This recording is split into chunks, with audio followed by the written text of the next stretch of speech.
बिस्मिल्लाहिर्रहमानिर्रहीम। अस्सलाम वालेकुम स्टूडेंट्स। आज हम सीखेंगे एपोप्टोसिस और नेक्रोसिस को। लेक्चर स्टार्ट करने से पहले कहूंगी कि अगर अभी तक चैनल को सब्सक्राइब नहीं किया so please do subscribe, like and share with your friends. Okay, so सबसे पहले बात करते हैं सेल डेथ की। एपोप्टोसिस और नेक्रोसिस जो है वो सेल डेथ को ही कहा जाता है, या फिर आप ऐसे कह सकते हैं कि सेल की डेथ जो है वो दो तरीकों से होती है। एक होती है बाय एपोप्टोसिस और दूसरी होती है बाय नेक्रोसिस। एपोप्टोसिस का दूसरा नाम है प्रोग्राम सेल डेथ या फिर डेथ बाय सुसाइड, और नेक्रोसिस को दूसरा नाम दिया जाता है एक्सीडेंटल सेल डेथ का या फिर डेथ बाय इंजरी का। अगर तो दोनों में ही सेल की डेथ हो रही है तो फिर दोनों में डिफरेंस क्या है, वन बाय वन देखते हैं। ओके, सो सबसे पहले बात कर लेते हैं एपोप्टोसिस की। एपोप्टोसिस का जैसे मैंने बात की कि दूसरा नाम है प्रोग्राम सेल डेथ। प्रोग्राम का क्या मतलब होता है, यानी कि जो चीज आपने पहले से प्लान की हुई होती है उसको हम प्रोग्राम का नाम देते हैं। ठीक है, सो इसी तरीके से ये एक जो है वो नॉर्मल प्रोसेस होता है आपकी बॉडी का, यानी कि आपकी बॉडी जो है एक ऐसे सेल्स आपकी बॉडी की को अनवांटेड स्ट्रक्चर्स जिसकी बॉडी को जरूरत नहीं है, सो एक ऐसा पाथवे फॉलो करती है, यानी कि एक ऐसा प्रोग्राम जो है वो फॉलो करती है जिसके थ्रू सेल की जो है वो डेथ कॉज होती है। फॉर एग्जाम्पल यहाँ पे एक सेल है, ठीक है, ये एक नॉर्मल सेल है। यहाँ पे आपने क्या किया कि इसने सेल को कोई ऐसी ड्रग्स दी गई, ठीक है, या फिर कीमो रेडिएशंस वगैरह दी गई जिसके जरिए इसका क्रोमेटिन यानी कि इसके डीएनए के अंदर जो है वो अल्ट्रेशन आ गई, और आपकी बॉडी ने इस चीज को रिकॉग्नाइज किया कि कुछ टाइम के बाद जो है ये डीएनए जो है वो म्यूटेशन कॉज कर सकता है, यानी कि आपकी बॉडी के अंदर प्रॉब्लम कॉज कर सकता है। ठीक है, सो आपकी बॉडी क्या करेगी कि इस सेल को जो कि इन फ्यूचर प्रॉब्लम कॉज कर सकता है, इस सेल की क्या कर देगी, डेथ कॉज कर देगी, और वो एक प्रोग्राम तरीके से होगी। ठीक है, यानी कि उसके कुछ सीक्वेंस होंगे, कुछ स्टेप्स होते हैं जिसके थ्रू बॉडी जो है वो अनवांटेड स्ट्रक्चर्स को बॉडी के अंदर से रिमूव करती है, और इसी को हम एपोप्टोसिस का नाम देते हैं। ठीक है, सो इस तरीके से इस वजह से कहा जाता है कि ये एक प्रोग्राम सेल डेथ है। ठीक है, it is a highly regulated process. ठीक है, रेगुलेटेड का क्या मतलब होता है कि आपकी बॉडी ने क्या करना है कि बॉडी के नॉर्मल प्रोसेसेस को रेगुलेट करके रखना है, यानी कि उनको एक लिमिट के ऊपर रखना है। ठीक है, उनकी नॉर्मल लिमिट के ऊपर रखना है। ठीक है, सो अगर कोई ऐसा सेल जो कि बॉडी को लग रहा है कि ये इन फ्यूचर प्रॉब्लम कोज करेगा, सो इसको बॉडी से खत्म करना जो है एपोप्टोसिस ही कहलाता है। सो इस वजह से हम कहते हैं कि ये एक ऐसा प्रोसेस है जो कि रेगुलेट करके रखता है, that allow the cell to self degrade. ठीक है, वो हम बात करेंगे कि किस तरीके से डिग्रेडेशन होती है in a body for order to eliminate the unwanted और द डिसफंक्शनल सेल। ठीक है, ऐसे स्ट्रक्चर्स जिनकी बॉडी को जरूरत नहीं है, या फिर ऐसे सेल्स जिन्होंने अपना फंक्शन जो है वो लॉस कर दिया है, सो उन सेल्स को बॉडी से खत्म करना ही एपोप्टोसिस कहलाता है। During apoptosis the genome of the cell will fracture. ठीक है, ये आगे हम मैकेनिज्म पूरा देखेंगे किस तरीके से जो है वो सेल की डेथ कॉज होती है। ठीक है, उसका साइज जो है वो रिड्यूस होता है। ठीक है, और इस तरीके से सेल जो है वो छोटे छोटे पार्ट्स में जो है वो कन्वर्ट यानी कि डिसइंटीग्रेट हो जाता है, जिनको हम एपोप्टोटिक बॉडीज का नाम देते हैं, और फिर उन एपोप्टोटिक बॉडीज को बॉडी के अंदर से by the help of lysosomal enzymes, ठीक है, by the help of macrophages खत्म कर दिया जाता है। अगर हम बात करें between 50 to 70 billion cells die each day, because ये एक नॉर्मल प्रोसेस है। ठीक है, ये एक फिजियोलॉजिकल प्रोसेस है। ठीक है, ये नॉर्मल प्रोसेस है, तो एक अंदाजे के मुताबिक तकरीबन 50 टू 70 बिलियन सेल्स जो है वो हर रोज जो है वो बॉडी के अंदर जो है उनकी डेथ होती है to apoptosis in the average human adult. For an average child, अगर बच्चों में देखा जाए तो एज 8 और 14 के दरमियान तो अप्रोक्सीमेटली 20 से 30 बिलियन सेल्स जो है वो हर दिन जो है वो डाई होते हैं। ठीक है, थ्रू एपोप्टोसिस। अब हम थोड़ा सा मैकेनिज्म देख लेते हैं। सबसे पहले फॉर एग्जाम्पल ये एक नॉर्मल सेल है। ठीक है, इसके अंदर कोई ऐसी प्रॉब्लम आ गई है, फॉर एग्जांपल सेल ने ड्रग कोई इनहेल कर ली है, ठीक है, या फिर कोई भी ऐसी रेडिएशंस वगैरह जिसने क्या किया, क्रोमेटिन मटेरियल को अंदर जो है वो डैमेज कर दिया। फिर क्या होगा, सेल सबसे पहले अपना साइज जो है वो रिड्यूस करता है। ठीक है, और उसके अंदर उसका जो डीएनए है वो कंडेंस होना शुरू हो जाता है। उसके बाद मेम्ब्रेन जो है वो अंदर की तरफ जो है यानी कि इनवर्ड उसकी फोल्डिंग स्टार्ट हो जाती है। ठीक है, जैसे जैसे ये फोल्डिंग ज्यादा होती है तो उसके अंदर जो न्यूक्लियर मटेरियल होता है वो कोलैप्स होना शुरू हो जाता है।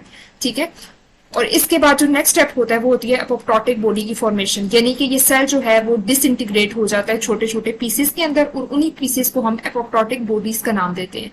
अब इन एपोप्टोटिक बॉडीज की होती है लाइसिस, यानी कि ब्रेक डाउन होती है by the help of lysosomal enzymes. ठीक है, by the help of macrophages, जो कि क्या करते हैं, इनको जो है वो डाइजेस्ट कर लेते हैं, और इस तरीके से आपकी बॉडी इस सीक्वेंस को फॉलो करते हुए, इस प्रोग्राम को फॉलो करते हुए आपकी बॉडी क्या करती है कि अनवांटेड सेल्स या फिर डिसफंक्शनल सेल्स को बॉडी से खत्म कर देती है। सो इसी वजह से हम जो है वो एपोप्टोसिस को प्रोग्राम सेल डेथ का नाम देते हैं। ठीक है, अब बात करते हैं कि एपोप्टोसिस की जरूरत ही क्या है। एपोप्टोसिस एक तो आपकी बॉडी की प्रॉपर डेवलपमेंट के लिए जरूरी है, और दूसरी आपकी बॉडी के अंदर जो है वो डिस्ट्रॉय सेल्स यानी कि जो सेल्स खराब हो चुके हैं तो उनको खत्म करने के लिए भी जरूरी है। ठीक है, अच्छा, अब डेवलपमेंट के लिए कैसे जरूरी है इसकी डिटेल में हम नहीं जाएंगे, जस्ट 2-3 एग्जांपल्स यहाँ पे दी हुई है तो उसी को देख लेते हैं। ठीक है, सबसे पहले the resorption of the tadpole tail. Tadpole क्या होता है कि ये एक लार्वल स्टेज होती है एम्फीबियंस की। ठीक है, जैसा कि आपका फ्रॉग वगैरह हो गया, सो उनमें सबसे पहले क्या होती है, लार्वल स्टेज होती है। ठीक है, उसके बाद with the passage of time क्या होता है कि उनकी डेवलपमेंट होती है, और उसके बाद वो जो टेडपोल होता है वो पूरे के पूरे फ्रॉग में कन्वर्ट हो जाता है। और उसके बाद जो टेडपोल टेल होती है ना, उसको खत्म करना होता है, तो वो खत्म किस तरीके से होती है, एपोप्टोसिस के थ्रू ही होती है। ठीक है, सो इस वजह से हम कहते हैं कि रिजॉर्प्शन होती है टेडपोल टेल की, किसके थ्रू, एपोप्टोसिस के थ्रू। उसके बाद बात करते हैं formation of the fingers and the toes of the foetus. आपको पता है कि फीटस की जब डेवलपमेंट हो रही होती है या फिर तो उस वक्त उनके जो हैंड होते हैं या फिर फीट होते हैं तो उनकी फिंगर्स होती हैं वो वेब लाइक होती हैं। ठीक है, अभी वो सेपरेट नहीं हुई होती, सो वो सेपरेट किस तरीके से होती हैं, थ्रू एपोप्टोसिस होती हैं। ठीक है, सो नेक्स्ट है the formation of the proper connection between the neurons and the brain. अच्छा, नेक्स्ट है आपके पास apoptosis is needed to destroy the cells. लेकिन सेल्स को डिस्ट्रॉय करने के लिए एपोप्टोसिस की जरूरत होती है ऐसे सेल्स जो कि इन्फेक्टेड होते हैं, चाहे वो वायरस से इन्फेक्टेड है, चाहे वो बैक्टीरिया से इन्फेक्टेड है। ठीक है, चाहे वो किसी फॉरेन ऑर्गेनिज्म से भी इन्फेक्टेड हैं, सो उन सेल्स को बॉडी से खत्म करने के लिए भी एपोप्टोसिस जरूरी है। उसके अलावा cells with the DNA damage, जैसे कि मैंने ऊपर बात की कि अगर फॉर एग्जांपल सेल किसी भी ड्रग्स की वजह से या किसी हाईली इफेक्टिव रेडिएशंस की वजह से अगर उसका डीएनए डैमेज हो चुका है, जो कि इन फ्यूचर जो है वो म्यूटेशन कॉज कर सकता है और बॉडी में प्रॉब्लम कॉज कर सकता है, तो उसको खत्म करने के लिए भी एपोप्टोसिस जरूरी होती है। इसके अलावा जो कैंसर सेल होते हैं, ठीक है, इनिशियल स्टेज के ऊपर ही आपकी बॉडी कोशिश करती है कि उन सेल्स को खत्म कर दिया जाए ताकि बाकी सेल्स जो है वो इन्फेक्ट ना हो। अच्छा, यहाँ पे कुछ एग्जांपल्स देख लेते हैं। ये जैसा कि आप कुछ लोगों में देखते हैं कि उनके हैंड की कुछ फिंगर्स जो है वो आपस में सेपरेट नहीं हुई भी होती, वो इसी वजह से कि जिनमें एपोप्टोसिस का प्रोसेस जो है वो प्रॉपर तरीके से नहीं होता, तो उनमें ये चीज देखने को मिलती है। फॉर एग्जांपल ये जैसे आप हैंड देख सकते हैं, ठीक है, ये 2 फिंगर्स जो है वो सेपरेट नहीं हुए हैं, यानी कि यहाँ पे जो सेल्स हैं वो खत्म नहीं हुए हैं एपोप्टोसिस के थ्रू, जिसकी वजह से यहाँ पे फिंगर्स की जो है वो सेपरेशन नहीं हुई है। यानी कि आप दूसरे लफ्जों में कह सकते हैं कि यहाँ पे प्रॉपर डेवलपमेंट नहीं हुई है। सो हमने बात की है कि एपोप्टोसिस जरूरी है प्रॉपर डेवलपमेंट के लिए। इसके अलावा यहाँ पे आप फीट की फिंगर्स देख सकते हैं, यहाँ पे भी प्रॉपर सेपरेशन नहीं हुई। ओके, सो नेक्स्ट हम बात करते हैं नेक्रोसिस की।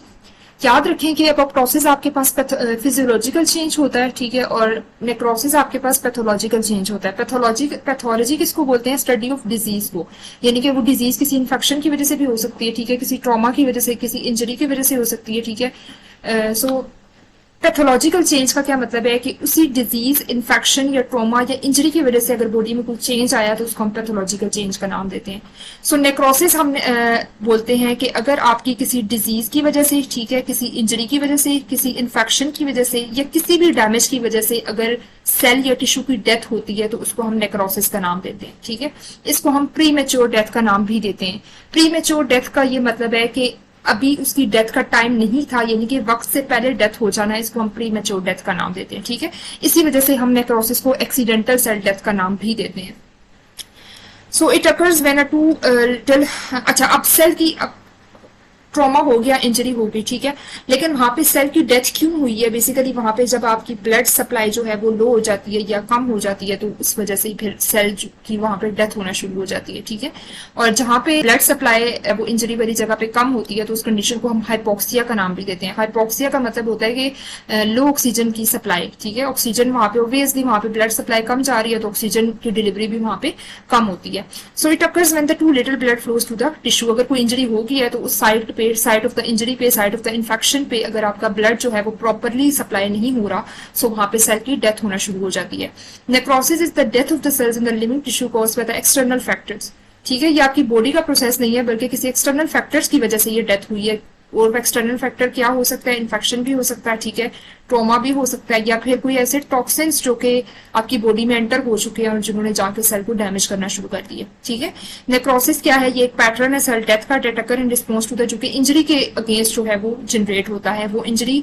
और फिर क्या हो सकता है इसमें, हाइपोक्सिया की कंडीशन हो सकती है, ठीक है, अगर कोई इंजरी हो ही गई है बिलफर्ज तो वहां पे ऑक्सीजन की सप्लाई कम हो गई है, ठीक है, टेम्परेचर में आप बहुत ज्यादा है, ठीक है, जैसा कि सनलाइट का एक्सपोजर आपका बहुत ज्यादा है, तो अगर कोई इंजरी वाली जगह है ना, तो वहां पे अगर आप डायरेक्ट सनलाइट में भी जाते हैं तो वहां पे उसका डीएनए वगैरह इफेक्ट करती है, ठीक है।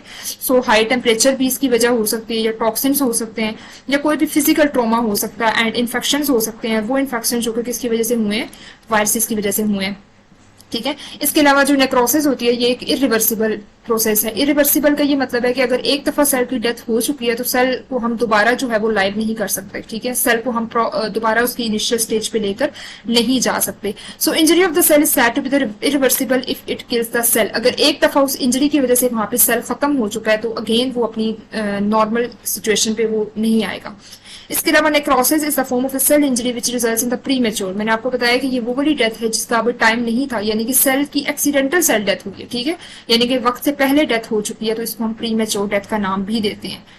इसके अलावा by of the cell in the living tissue by the autolysis, और फिर उस सेल को जो होता है वो डेड सेल जो होता है उसको ऑटोलाइसिस के थ्रू बॉडी से खत्म कर दिया जाता है। Necrosis can not be reversed, उसको वापस यानी कि आप सेल को दोबारा इनिशियल स्टेज पे नहीं ला सकते एक दफा अगर डेथ हो चुकी है तो। अगर आपकी बॉडी के किसी लार्ज एरिया के ऊपर, ठीक है, नेक्रोसिस का प्रोसेस हुआ है तो उस कंडीशन को हम गैंग्री का नाम देते हैं, यानी कि आपकी बॉडी का कोई एक बहुत बड़ा हिस्सा यानी कि बहुत ज्यादा सेल्स या टिश्यू जो है वो डैमेज हो चुके हैं या डेथ उनकी हो चुकी है, तो इस कंडीशन को हम गैंग्री का नाम देते हैं। उसके बाद मैकेनिज्म देख लेते हैं। सबसे पहले तो जैसा कि मैंने बताया ये हमेशा एक पैथोलॉजिकल चेंज है, ठीक है, यानी कि डिजीज की वजह से होगी, डेथ इन्फेक्शन की वजह से होगी, ट्रॉमा की वजह से होगी, इंजरी की वजह से होगी। अच्छा, अब एक दफा अगर कोई भी पैथोलॉजिकल चेंज आ चुका है तो उसके बाद क्या होता है कि सेल सबसे पहले अपने साइज में लार्ज होता है, ठीक है। आप इसको एपोप्टोसिस से थोड़ा कंपेयर करें तो उधर क्या हुआ था, एपोप्टोसिस में सेल ने अपना साइज जो है वो रिड्यूस कर दिया था और इधर सेल ने अपना साइज जो है वो इनलार्ज कर दिया, ठीक है। एक दफा इनलार्ज होने के बाद क्या होता है कि सेल मेम्ब्रेन जो होती है वो अपनी इलास्टिसिटी लूज करना शुरू कर देती है, ठीक है। यहाँ पे आप देख सकते हैं कि ये रप्चर होने लग गई है, ठीक है। उसके बाद जब एक दफा इसकी इंटेग्रिटी या इलास्टिसिटी लूज होती है तो उसके बाद वो अपने अंदर से जो उसका कंटेंट वगैरह होता है, फॉर एग्जांपल ऑर्गेनल वगैरह या कोई फ्लूइड वगैरह, उसको लीक करना स्टार्ट कर देती है, ठीक है। उसके बाद जब एक दफा आपकी सेल मेम्ब्रेन जो है उसकी इंटेग्रिटी लूज हो चुकी है, ठीक है, वो रप्चर हो गई है, तो उसके अंदर चांसेस होते हैं कि माइक्रो ऑर्गेनिज्म इजीली वहां पे एंटर हो सकते हैं, ठीक है। सो आपकी इंजर्ड जगह पे जब माइक्रो ऑर्गेनिज्म अंदर एंटर हो जाते हैं तो देन वहां पे इन्फ्लेमेशन देखने को मिलती है, ठीक है। वहां पे बहुत सारे इन्फ्लेमेटरी फैक्टर्स जैसा कि आपके व्हाइट ब्लड सेल जो है वो भी आ जाते हैं, ठीक है। तो सबके इकट्ठा होने की वजह से वहां पे जो है सेल की इन्फ्लेमेशन हो जाती है, ठीक है। और उसी इन्फ्लेमेशन के बाद क्या होता है कि सेल न्यूक्लियर डीजनरेशन यानी कि अंदर से उसका न्यूक्लियर मटेरियल खत्म होना शुरू होता है और एट द एंड सेल की जो है वो डेथ हो जाती है। सो इस तरीके से नेक्रोसिस के थ्रू जो है वो बॉडी के अंदर से डेड सेल्स को खत्म किया जाता है। ओके, सो अब एक डिफरेंस देख लेते हैं दोनों के दरमियान। सबसे पहले एपोप्टोसिस जो है वो एक फिजियोलॉजिकल सेल डेथ है, ठीक है, और नेक्रोसिस जो है वो एक पैथोलॉजिकल सेल डेथ है। इसके अलावा functional form of cell death है। फंक्शनल फॉर्म का क्या मतलब है कि ये बॉडी का एक नॉर्मल प्रोसेस है, ठीक है, इस वजह से हम इसे functional form of cell death का नाम दे रहे हैं, और या फिर आप प्रोग्राम सेल डेथ। इसके अलावा जो नेक्रोसिस है it is a form of accidental form of cell death, ठीक है, यानी कि प्री मेच्योर डेथ है, वक्त से पहले डेथ हो चुकी है due to the pathological changes. उसके अलावा ये अक्कर अंडर का वही बात आ गई है, फिजियोलॉजिकल कंडीशंस के अंदर होती है, यानी कि आपकी बॉडी खुद इसको जो है ना एक प्रोग्राम तरीके से सेल की डेथ कॉज करवा रही है। उसके अलावा सीन अंडर द ये पैथोलॉजिकल कंडीशंस के अंदर देखने को मिलती है, ठीक है, और ये एनर्जी डिपेंडेंट होती है, ठीक है। हमेशा ये भी आपने याद रखना है कि एपोप्टोसिस क्योंकि आपकी बॉडी खुद करवा रही है तो उसको सेल को खत्म करवाने के लिए कोई ना कोई एनर्जी भी देनी पड़ती है, लेकिन यहाँ पे कोई भी एनर्जी की रिक्वायरमेंट नहीं होती। इसमें क्या होता है कि सेल श्रिंक होता है, pulls away from its neighbours, यानी कि सबसे पहले सेल श्रिंक होता है यानी कि साइज में रिड्यूस होता है और उसके बाद उसकी डेथ होती है। और इसमें जो स्टेप होता है सेल की स्वेलिंग होती है यानी कि सेल इनलार्ज होता है, ठीक है, साइज में बड़ा होता है। उसके अलावा इसका न्यूक्लियस रप्चर होता है, ठीक है, और इसका जो होता है वो एंटायर पूरा का पूरा सेल जो होता है वो सबसे पहले उसकी इन्फ्लेमेशन होती है और उसके बाद वो रप्चर हो जाता है। उसके अलावा induce by the physiological stimuli, ठीक है। अच्छा, ये किस वजह से हो सकती है, ठीक है, जब आपके ग्रोथ फैक्टर्स जो है, अच्छा जब एपोप्टोसिस करवानी होती है ना तो वहां पे ग्रोथ फैक्टर्स का नंबर जो है वो कम हो जाता है ताकि वहां पे सेल की डेथ कॉज हो सके, ठीक है। चेंजेस इनका हार्मोनल या आपके हार्मोन वगैरह जो है वो कम हुए हैं तो उस वजह से भी सेल की डेथ हो सकती है। ऑब्वियसली अगर ग्रोथ फैक्टर्स प्रॉपर प्रेजेंट होंगे तो सेल की डेथ नहीं हो सकती। सो इसलिए कि एपोप्टोसिस होगी। इसके अलावा ये induce by the non physiological disturbances, जैसा कि लाइटिक, यानी कि आप कह सकते हैं कि induce by the pathological factors. कौन कौन से? जैसे कि वायरसेस हो गया, ठीक है, हाइपोथर्मिया, हाइपोक्सिया यानी कि ऑक्सीजन का लेवल कम हो जाना, इसी को हम इस्टीमिया का नाम भी देते हैं, ठीक है।